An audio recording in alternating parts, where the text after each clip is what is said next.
78వ భారత స్వతంత్ర దినోత్సవ వేడుకల సందర్భంగా తెలంగాణ రాష్ట్ర మరియు జిల్లా ప్రజలకు స్వతంత్ర దినోత్సవ శుభాకాంక్షలు తెలిపారు. దేశం అభివృద్ధి చెందడమంటే అద్దాల మెడలో రంగుల గోడలు కాదు, పౌరుల నైతిక అభివృద్ధి నిజమైన దేశాభివృద్ధి అని డాక్టర్ బాబాసాహెబ్ అంబేద్కర్ అన్న మాటలు ప్రతి ఒక్కరికి ఆచరణీయమని అన్నారు. దామోదర రాజనరసింహ 78వ స్వాతంత్ర వేడుకల్లో జాతీయ జెండా ఆవిష్కరించిన మంత్రి, వైద్యారోగ్య శాఖ మంత్రి దామోదర రాజనరసింహ పోలీసుల గౌరవ వందనం స్వీకరించారు. అనంతరం మాట్లాడుతూ ప్రజల ఆరోగ్యంకు ప్రభుత్వం అండగా ఉండేందుకు రాజీవ్ ఆరోగ్యశ్రీ కింద 163 వ్యాధులను చేస్తూ 1835 వ్యాధులను ఈ పరిధి కింద విస్తరించామన్నారు. అందుకు బడ్జెట్లో 487 కోట్ల రూపాయలను బడ్జెట్లో చేర్చడం జరిగిందన్నారు. ఈ కార్యక్రమంలో జిల్లా కలెక్టర్ వల్లూరి క్రాంతి, ఎస్పీ చెన్నూరి రూపేష్, జిల్లా జడ్జి భవానీ చంద్రతో పాటు ప్రభుత్వ అధికారులు, సిబ్బంది పాల్గొన్నారు. అమరవీర కుటుంబాలకు, జిల్లా ప్రజలకు, ప్రజాప్రతినిధులకు, జిల్లా న్యాయమూర్తులకు, అధికారులకు, అనధికారులకు, కర్షక, కార్మిక, పాత్రికేయులకు, విద్యార్థులకు 78వ స్వతంత్ర దినోత్సవ శుభాకాంక్షలు. సుమారు 200 సంవత్సరాల వివిధ దశల్లో నిర్విరామంగా చేసిన ఉద్యమాలు, పోరాటాలు స్వతంత్ర భారతదేశ అవతరణకు మూల కారణాలు.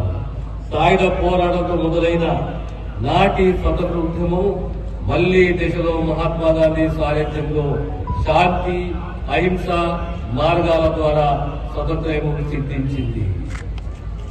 స్వాతంత్రం సిద్ధించిన అనంతరం పండిట్ జవహర్లాల్ నెహ్రూ నేతృత్వం మొదలైన స్వపరిపాలన డాక్టర్ బిఆర్ అంబేద్కర్, బాబు రాజేంద్ర ప్రసాద్ తో కూడిన మేధావుల నేతృత్వంలో నిర్మించుకున్న గొప్ప రాజ్యాంగం భారతదేశపు సమగ్రతను, సామ్యవాదాన్ని ప్రపంచానికి చాటి చెప్పింది.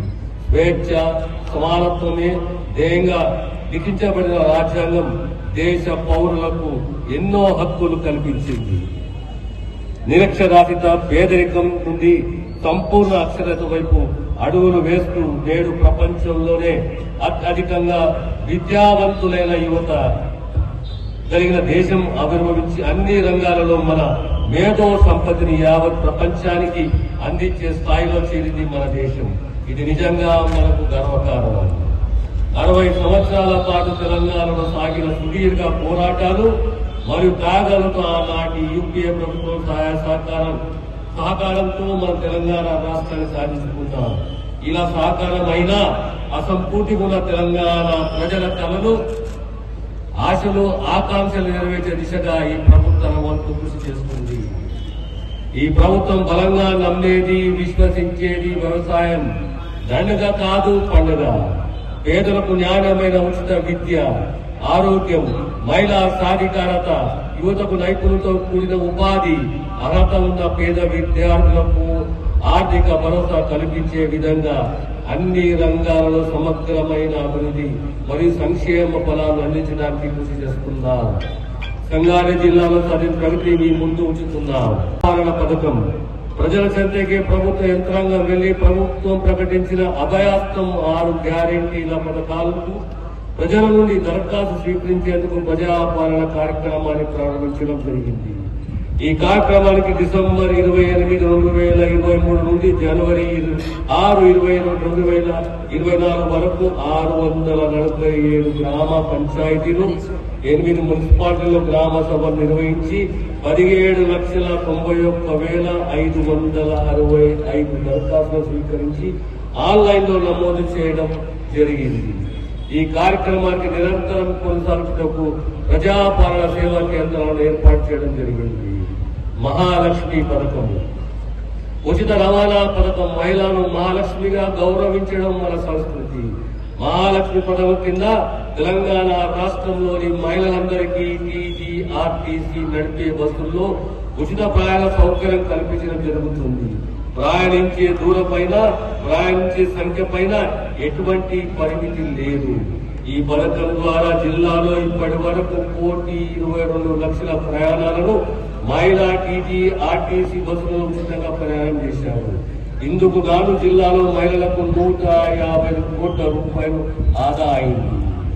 500 రూపాయలకే గ్యాస్ సిలిండర్. నానాటికి పెరుగుతున్న ధరల ప్రభావం పేద ప్రజలపై పడరాదన్న సంకల్పంతో మహాలక్ష్మి పథకం కింద కేవలం 500 రూపాయలకే వంట గ్యాస్ సిలిండర్ సరఫరా చేసే కార్యక్రమాన్ని రాష్ట్ర ప్రభుత్వం విజయవంతంగా అమలు చేస్తుంది.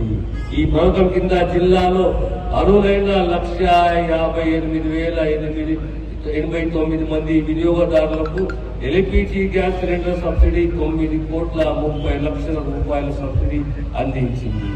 గృహజ్యోతి పథకం అల్పాదాయ వర్గాల వారి ఇళ్లలో చీకట్లను ప్రారదోలి కాంతులు నింపాలనే సంకల్పంతో మెరుపులాంటి ఆలోచనతో వెలిగిన దీపం గృహజ్యోతి పథకం. 200 యూనిట్ల కంటే తక్కువ విద్యుత్ని వినియోగించుకునే గృహాలకు ఉచిత విద్యుత్ అందించడం ఈ పథకం ప్రధాన లక్ష్యం. ఇప్పటి వరకు జిల్లాలో ఈ పథకం కింద 1,03,246 గృహ వినియోగదారులకు 200 యూనిట్ల వరకు ఉచిత విద్యుత్ ఇవ్వడం జరిగింది. ఇందుకు గాను 30 కోట్ల రూపాయల మొత్తం ఛార్జీలను డిస్కాంలకు ప్రభుత్వం చెల్లించడం జరిగింది. రైతు భరోసా పథకం అర్హులైన రైతులకు మాత్రమే లబ్ధి చేకూరేలా రైతు భరోసా పథకం ఏర్పాటు చేయడం తద్వారా ఏటా ఎకరానికి 15,000 రూపాయలు చెల్లించాలని ప్రభుత్వ సంకల్పము. ఇందుకు ప్రణాళికలు సిద్ధమవుతున్నాయి.